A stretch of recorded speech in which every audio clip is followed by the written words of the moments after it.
everyone, my name is Dominic, and today we're talking about rigging. This is part one of a series of episodes that we're going to take us through how to rig a character in Maya. Now, a couple of things. What is rigging? Rigging is developing the skeletal structure in which we can pose our static 3D models in different poses, and over time we can have those poses animated so that ways our characters can move, can act, and interact with our environment through the use of a rig. So it's necessary for characters or creatures that have to deform, that have to change poses and do things like that. So for this part one, we're going to be talking about developing the skeletal rig, or the skeleton, in which we can now pose our characters based on different joints. And then later on we'll talk about controls, we'll talk about constraints, we'll talk about how to set up faces and how to use this rig in animation and things like mocap and etc. So before we get started, let's first have a look at this model. This model is something I downloaded off, but when you are creating your character models, a couple of things to note.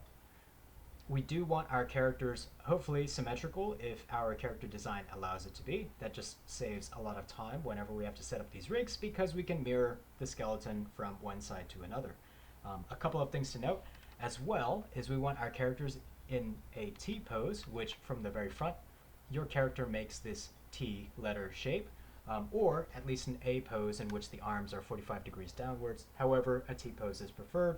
It's easier to model humanoid characters like this, and it's also a heck of a lot easier to rig. So I've got this character in, it's ready for rigging, and what I mean by that is we have deleted its history and we have frozen its transformations.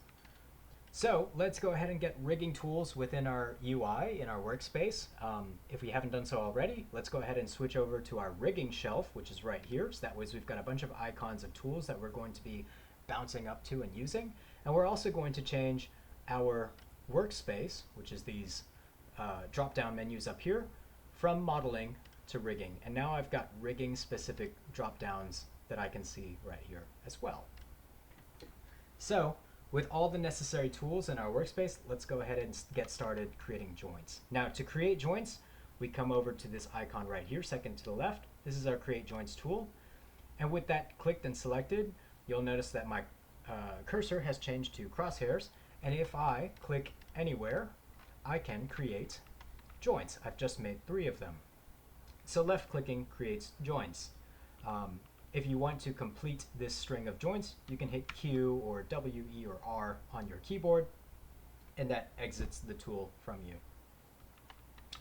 So let's talk about what joints are. These joints basically represent almost the joints of a skeleton, in which case you can have bones move around from those pivots. Now you'll notice that these bones right here are tapered and they get thinner as they move to the next sequential joint. And this indicates a hierarchy of parenting. Now, what is parenting? Parenting is the interaction of 2 different joints and how they are constrained with each other.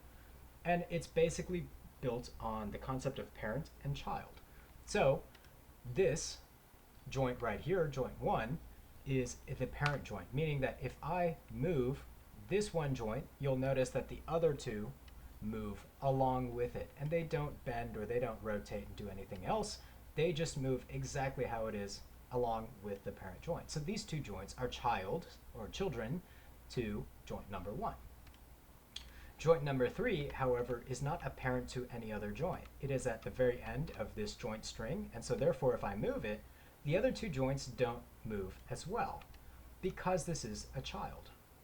And you can see joint number 2 is both a parent and child. So if I move it, it doesn't move joint number 1, its parent, but it does move its child joint, joint number 3, along with it. You can also see this hierarchy in our outliner to the left, in which case I've got joint 1, joint 2, and joint 3, and they're all kind of grouped in with each other to indicate what exactly you're grabbing. So joint 3, as you'll notice, is independent from everything else, but it functions as a child to joint 2, which functions as a child to joint 1. So what we're going to do is we're now going to create joints for this entire character.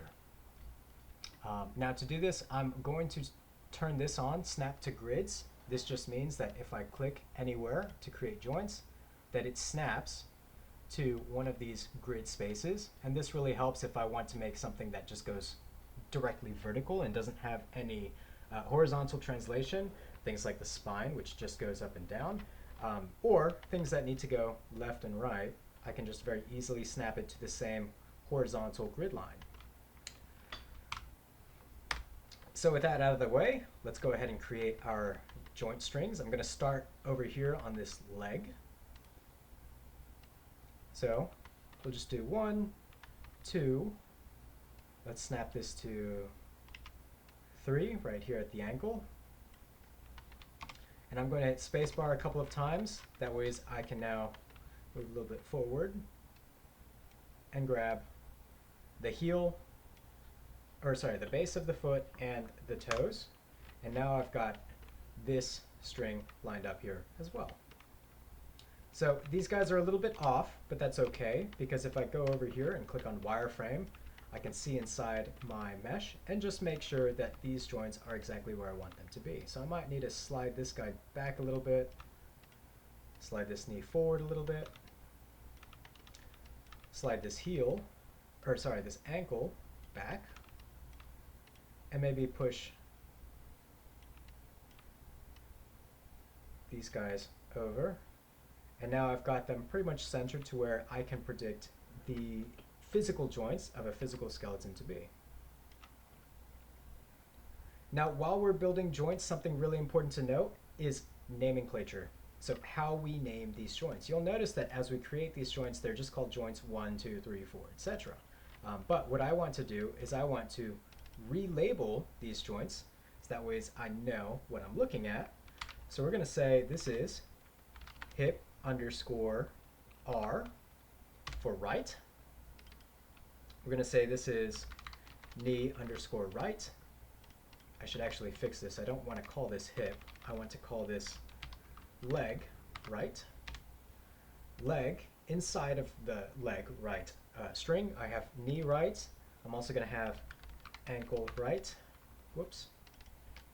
Capital R is preferred. Then I'm also going to have foot right, and then toe right. Since my character is wearing shoes, I don't need to make like 5 individual toe joints, especially if I'm not planning to animate each of those, separately. So that is one string developed. Now, the nice thing about this particular model is that it is symmetrical. So what I can do is I can actually mirror this joint string from the right side to the left. I'm saying right side because my character's right side is here. Now, the way that we do that is we can come over to our drop-down menu skeleton, and we can go down to mirror joints. But before I just click on that, I'm going to open up its tool settings box, which is just right here. And I'm just going to make sure that these all look correctly. So for here, I want my replacement names for duplicated joints to find any capital R's and replace them with capital L's, because now I'm going to make the left joint string. And with that, I can hit apply. And now over the Y and Z axes, I have a mirrored joint string for the other leg. And you'll notice that in here, all of the capital R's are replaced with capital L's, so I know which leg is left and which leg is right. So that's very easy. Now, let's move on to a harder limb to do, which is going to be this arm. I say harder because this arm is going to have fingers, individual fingers kind of created. So first things first is I'm going to create my arm itself, which is going to be 3 joints, shoulder, elbow, and wrist. But I also need to create a thumb joint, which is created of 3 joints like so. I need to create an index finger. And if I'm just kind of eyeballing these and they're not really looking the way I want them to, that's okay, because I do need to move these guys all around. Let's go ahead and turn off grid snapping tools too while I'm at it.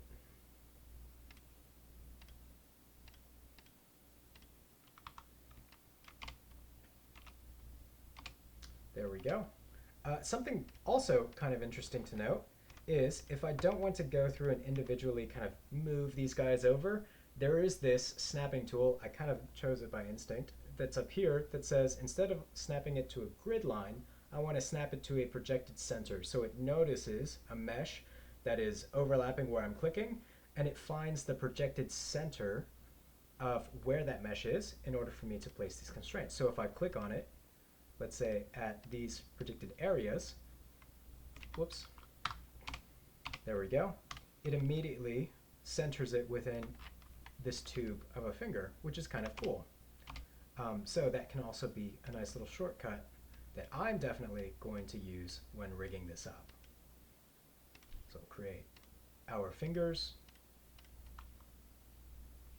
I'm also going to delete and redo this guy, because why not?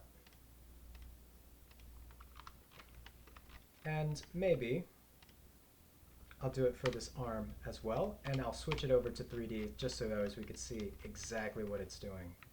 So I'm going to come over here, click somewhere in there, but you'll notice that it centers it, which is really cool. Click in there, click in the wrist, and I don't have to go through necessarily and kind of reformat or restructure everything that's needed. Maybe I will slide this guy forward a little bit and scoot that back in. All right. So now that I've created these, this arm joint string and each of these individual finger joint strings, I do want this thumb, for example, to be parented to this wrist. So in order to parent joints or joint strings together, you first must select the child joint, hold shift to select the parent joint, now with both of them selected. So my child is white, my parent is green, and I'm going to have the parent run to the child by hitting P on your keyboard to parent. And now I've created a new bone running in between the two. So you can have multiple of these connect to the same joint, multiple children to the same parent, and that's exactly what we're going to do.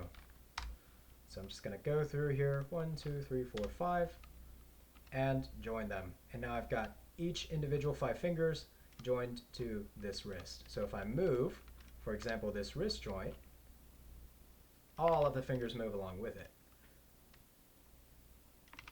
All right, now the fun part is naming. So let's just go through this entire joint string and rename these. So this is elbow right, this is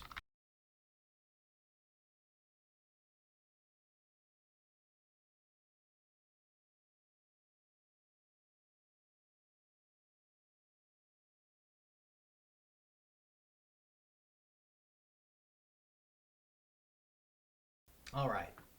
So now you can see that all of my fingers are correctly named, and they have numbers that also scale up depending on which specific type of joint. They're named by the finger or by the limb, and then of course they all have the suffix R at the very end. And what we could do with this guy now is just like we did with the legs. Let's go to skeleton, mirror joints, replace right with left, apply. Now I've got both of them. All right. Let's go ahead and create the spine. I'm going to turn this off and I'm going to go back to grid.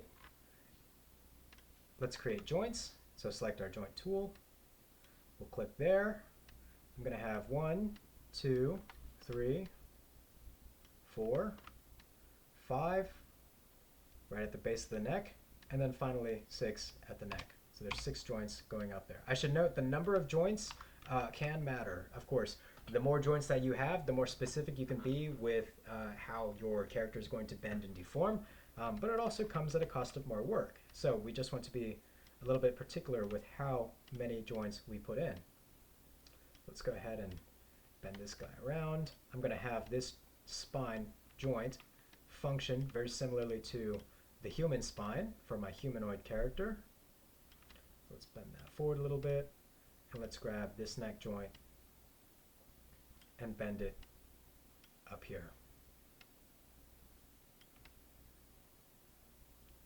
There we go. Just one final look to double check that everything is vertical, because I don't want this to kind of crook or bend for this specific character. And with that,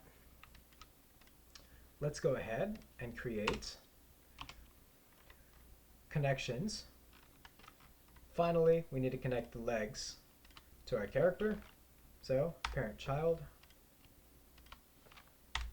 There we go. We'll hit P on our keyboard. And now, as you can see, the hip joint right here is our global root.